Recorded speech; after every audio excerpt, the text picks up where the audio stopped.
So far this semester, we've looked at the intersections of language and gender, language and knowledge, and language and conflict and problem solving. In this presentation, I'll cover some of the fundamental ways that language intersects with politics. Politics is often focused on gaining and maintaining power. There are 5 different types of power relationships. Legitimate power is power based on respect for the position the person holds. In medieval times, kings and queens had legitimate power. The president has legitimate power for those who respect the position. Teachers, by virtue of their position, often have legitimate power in the classroom. Referent power is power based on an attraction to another person, his or her charisma. Hitler is a famous example of someone who had referent power. Many people believed and followed him because of his charisma. Expert power is power based on a person's knowledge or experience. Trials often call in expert witnesses to testify on scientific data.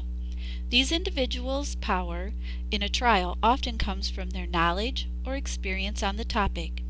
In colleges, teachers often have expert power. Reward power is power based on a person's ability to satisfy our needs.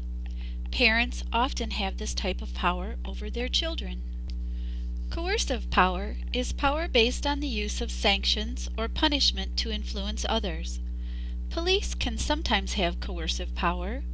We need to cooperate with law officials because if we don't, we could be arrested or detained. In any relationship, all of these types of power might exist.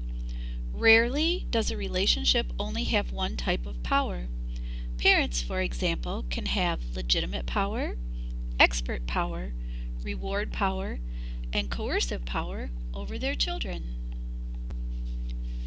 In our book, Language in Thought and Action, Hayakawa covers several ways that language is used for gaining and maintaining power. All the ways that we discussed in Week 3 for how language shapes knowledge and can influence what people know appear in politics. For example, in political debates and political ads, we can often find slanting, loaded words, and reliance on rhythm and sound. Hayakawa references several popular campaign slogans that stick with people because of the sounds of the words, like the slogan, "I like Ike." All of these concepts are represented in these ads. Slanting occurs in the clear focus on the negative aspects of all these candidates. Loaded words like problem and worst are used, and worst for Washington has a memorable alliterative sound to it.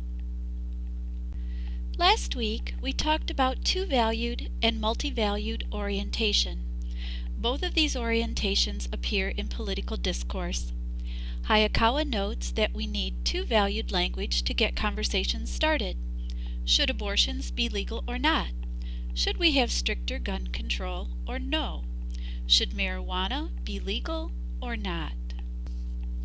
But we also need multi-valued language to see all the options and make good decisions. In Chapter 11, Hayakawa warns us that extreme two-valued orientation in politics can lead to prejudice, cruelties, and combat. In Chapter 7, The Language of Social Control, Hayakawa discusses directive utterances. These utterances are attempts to control, direct, or influence future events. We make these types of speech acts every day. In the sentences, "Do your homework," "Will you remember to stop and pick up milk?" and "Let's meet on Tuesday to brainstorm." The speaker is attempting to direct and control future actions. In other words, the speaker is trying to get the child to do their homework, get their spouse to pick up milk, and get their colleague to meet them on Tuesday, all of which are future actions. Directives with collective sanction are frequently, though not exclusively, found in politics. This type of directive attempts to impose patterns of behavior on an individual for the interest of the whole group. Swearing-in ceremonies and oaths are examples of this type of directive. These directive utterances are often accompanied by ritual.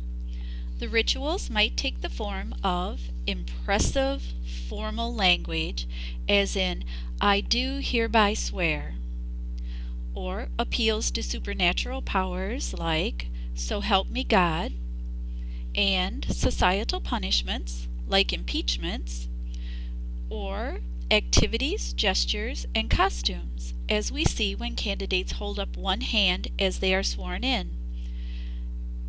Also, repetition.